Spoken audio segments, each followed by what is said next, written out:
a learned man arrived on the banks of a river. He asked the boatman to take him to the opposite bank. "I'll give you a rupee," he said. The boatman looked up. He could see dark clouds. "Don't worry about rain," the pundit said, "I have an umbrella." The pundit sat in the boat and the boatman started rowing the boat. He wanted to reach the other side before the weather turned nasty. The pundit was a talkative man. "Do you know about movement of planets and stars? Have you studied astrology?" he asked the boatman. The boatman told the pundit that he had no knowledge of astrology. "Oh, no," the pundit exclaimed, "a quarter of your life is wasted." The boatman paid no attention to him.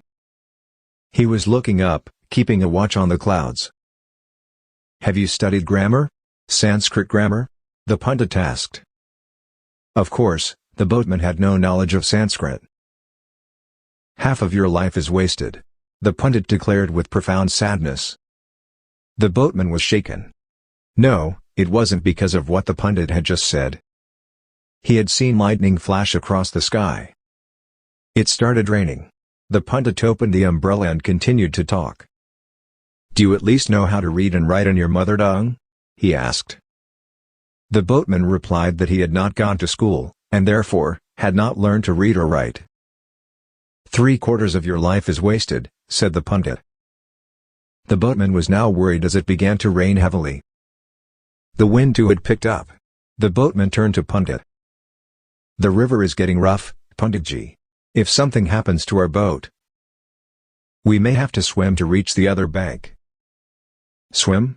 I don't know swimming," blabbered the pundit, now frightened. "Then your entire life is wasted," said the boatman, even as there was ear-shattering thunder. Next moment, the boat turned upside down, and both were now in rough waters. The frightened pundit held onto the boatman, as the young man began to swim.